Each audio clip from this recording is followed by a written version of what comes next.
Inbound Kennedy, traffic is jammed. Cumberland to Austin, the right lane is blocked with a collision involving a motorcycle. Traffic is also heavy through the Hubbard Tunnel to the Burn Circle. It's 33 minutes, O'Hare to downtown. How about it's 20? Inbound Eisenhower, traffic is slow. Manheim to Des Plaines Avenue. It's 32 minutes, 390 to downtown. Outbound 28. Stevenson now 35 minutes, 355 to Lakeshore Drive. Delays kick in at Cicero. Inbound Ryan, it gets heavy at the Stevenson. It's 20 minutes, 95 to downtown.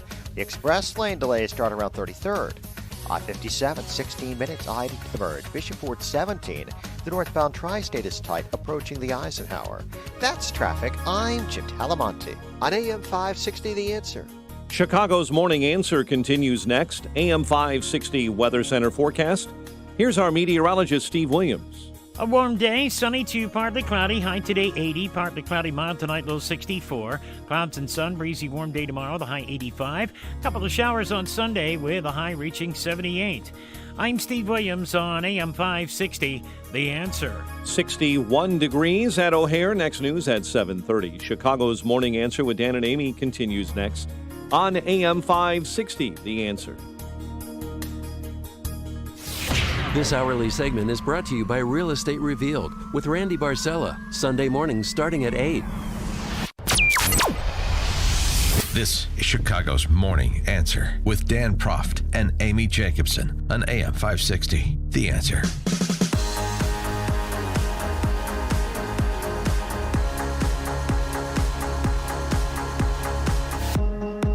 Top of the morning, Dan and Amy, and it was a coup attempt by the FBI with the Russian collusion investigation. Yeah, it was an attempt by the FBI to take out a sitting president.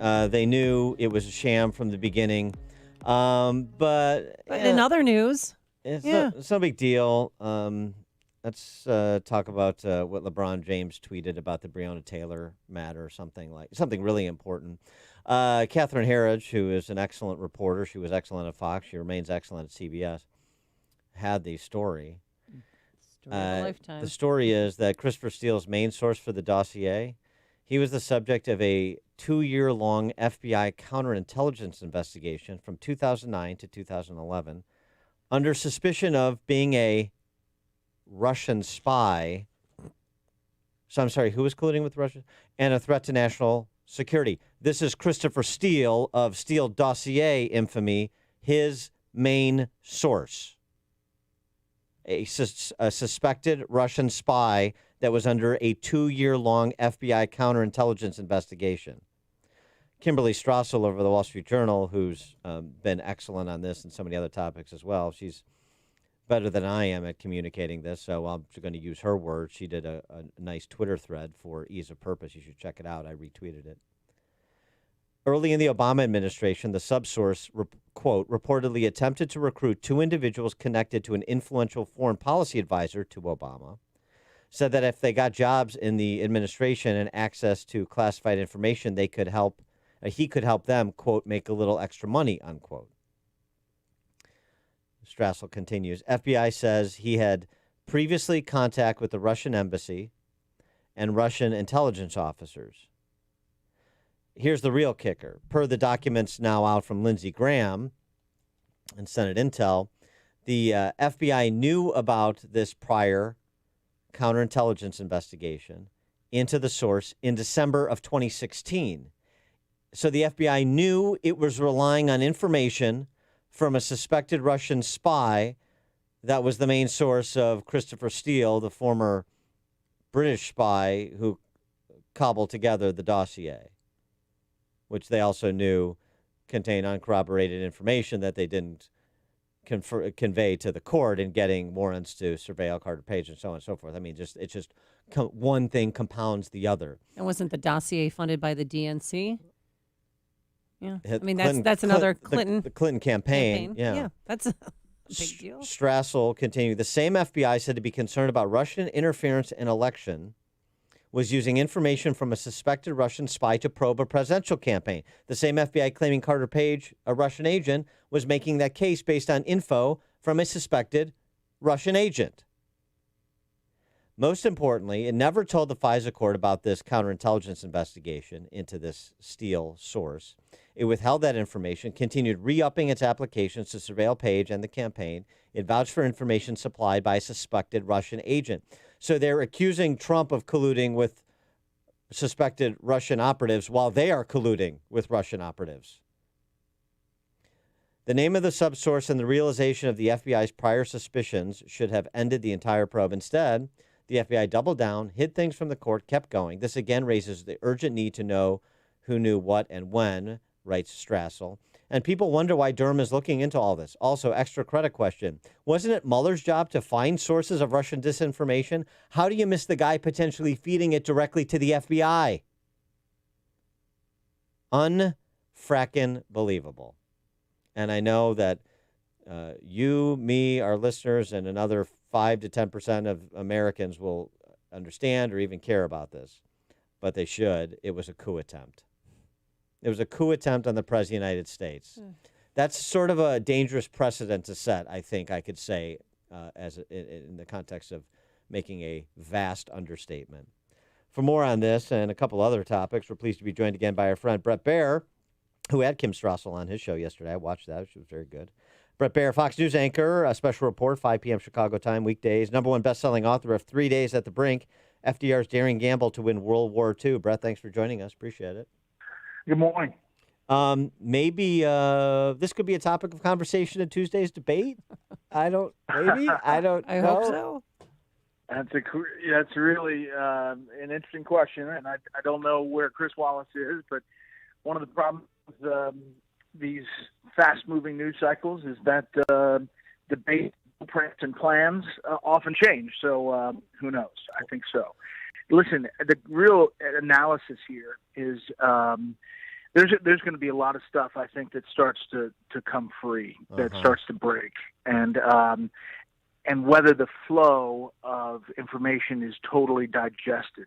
First of all, you have the fact that, look at this Senate report on Hunter Biden. Yeah. There was all kinds of analysis that or allegations that it was political and biased and all of that, but there were some networks that never even mentioned it, not once, didn't even mention that it happened, that what the results were. So expect that kind of coverage to this. I'm happy Catherine did it. I know that the documents came out late last night, so she got it maybe a couple hours early, and she's a good reporter, but it's rare to break through on this particular topic, in part because some of these networks spent day after day, hour after hour on the Russia story. Right. And now to rewind and kind of tell the story differently is going to be really tough for them.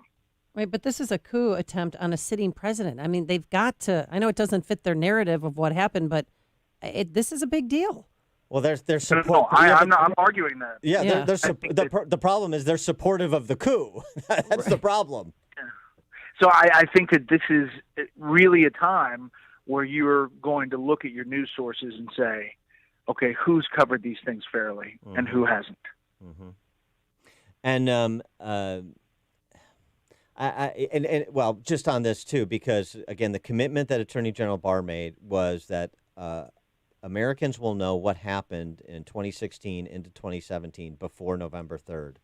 So this is a start, and I hear what you're saying when you think things are going to start breaking free. But there's reports that Durham is now looking into Clinton Foundation activities, perhaps particularly with the sale of Uranium One. Going the Wayback Machine, it seems. But it's like sort of like that story about he's looking into it. I mean, you're on a 40-day clock now. This has to all be tied together and presented in some sort of form pretty soon for, as you say, just to give people time to digest it and discuss it, much less, understand it, ask questions, have it filter into the presidential conversation. Yeah. No, I agree with you. I think the misinterpretation there on that reporting is that he's looking into it. He's really absorbed the other attorney's work that was already done that never was presented. And I think that they're bringing all of that together into one big package. I'm hoping to have the Attorney General on when all of this breaks and literally give him every question in the book about all of these elements. Good. And just use our time that way and hopefully be instructive. Yeah, I have no doubt it will be, as your last interview with Attorney General Barr was. Speaking of Hunter Biden, I mean, a lot of this in the report that was issued by Senators Johnson and Grassley for a year-long investigation. I mean, a lot of this sort of confirms what we suspected was true about Hunter Biden seeming to fly in formation with where his dad was riding point for the Obama administration on policy, like in Ukraine and China. But there are, there's some details, and it's always nice to have evidence to support what you believe is true, and this provides some of the evidence, including, payments from the former, from the wife of the former mayor of Moscow, $3.5 million, and sort of assertions about Hunter Biden paying non-resident women who were nationals of Russia or other Eastern European countries who appear to be linked to Eastern European prostitution and human trafficking rings. I mean, there's so much here to dig into, but it seems like it's, again, one of these stories of where what we're accusing President Trump of, we're actually doing, and so that's our way to provide cover for what we're doing is to accuse him of doing it. Yeah, I mean, there's a lot of meat in here, and we've been digging into it and reporting it.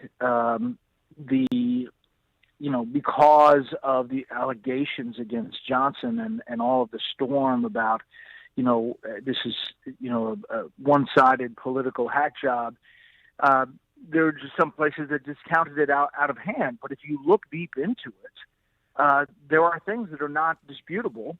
And there are things that go to bank records and things that go to testimony under oath and things that go to a lot of elements that never came up in the whole impeachment mess. And zero mentions on ABC, CBS, NBC, CNN, only one on MSNBC. But I would like to know more about that $3.5 million wire transfer from that Russian billionaire's wife, because Joe Biden was vice president at the time. That's huge news, too. Yeah. And remember, he had an interview with Mike Allen back in the primary, and he was saying, well, no, I trust my son, and I wasn't into what he was doing, and, kind of blew it off. Well, I don't know. I mean, once you get to this point, eventually somebody's got to answer for something. Well, right. In addition to that, that's refuted, that he never talked to Hunter Biden about it. That's refuted in this report, that he actually did have some working knowledge of what Hunter Biden was doing. And, where are all those emoluments clause hawks that were around when it's Trump and Trump's kids and what they're doing? And that's fine. Go ahead. Investigate Trump and his kids. Make sure they're not profiteering off of their father because of his public position. But the same goes here for Joe Biden and Hunter Biden and Joe Biden's brother as well, who's folded into this. It's not just Hunter. If you're going to do it across the board, you have to do it fairly, and that's just not happening. And I think people see that. I think, and how much it makes a difference, I'm not sure. I mean, I think all these things coming out scratches the itch of a base that believe that and followed it all along. I think that they may swing a few independents that say this is really screwy, that this is happening. But for the most part, it's going to get ignored, and that's the frustration of all of these investigations. Well, do you think Chris Wallace will bring it up in Tuesday night's debate? I don't know. Can you slip him a note at work? No, but he's now in this cave of solitude where he is working on the blueprint of the questions. He's very good. He's going to have the up-to-date kind of moment, but I don't know if he's going to go down this road or not. But President Trump will try to find a way to angle into that road. Exactly. Yeah. He has control of his time on the stage, and if he goes down that road, Chris is going to follow up if there's a back and forth. The best part about a debate is that it's a debate between two candidates. The moderator, it's not a Q&A, it's not a town hall, it's a debate. And the best moderators, and Chris is very good at this, are the ones that can step back and let the candidates go at it. Absolutely. And that's what's going to happen. Absolutely. I want to get your take on one more topic. This AP poll out that finds 44% of Americans disapprove of the protests in response to police violence. 39% approve. That's down somewhat substantially when a majority of Americans approved in June. It seems like the violence that's been attendant to some of these protests is starting to generate a loss of favor among the larger populace for these efforts under the guise of police reform. Yeah, I think that's people are getting tired of it, and they through some of it, that at least some of it is organized. I mean, some of it is peaceful protest, but some of it is being, helped, organized, structured, and that's becoming more and more relevant as you go around these different cities. I think it's going to be a significant part of the election. I know Chris is going to ask about all of that. It's already one of his topics, and expect that to be a big part of Tuesday. He is Bret Baier, Fox News anchor, special report, 5 p.m. weekdays, Chicago time, and the #1 best-selling author of 3 Days at the Brink, FDR's Daring Gamble to Win World War II. Thanks for joining us, Bret. All right, see you guys. And he joined us on our turnkey.pro answer line. It's like a hot, steaming cup of information to start your day. It's Chicago's Morning Answer on AM 560. The Answer. Ultrasounds save lives. You can stand for life in the single most effective way, by providing an ultrasound that can save the life of a baby. And you can make the difference today. A mother is much more likely to choose life when she sees her baby and hears her baby's heartbeat. That's the choice you can help her make when you give the gift of an ultrasound by calling 833-850-BABY. That's 833-850-2229. $140 saves 5 babies, and $280 saves 10 babies. If you'd like to save a baby every month for a year, you can commit to making a monthly gift of $28 for the next 12 months. That's 12 babies in the next year for less than $1 a day. Join with hundreds of listeners around Chicagoland who are helping to save babies. How many will you save? With your action, we can save 10 babies in the next 10 minutes. Call 833-850-BABY or go online at 560theanswer.com/life. When I met with Dr. Howard a few weeks ago, I told him the story about my youngest son and how he had to get a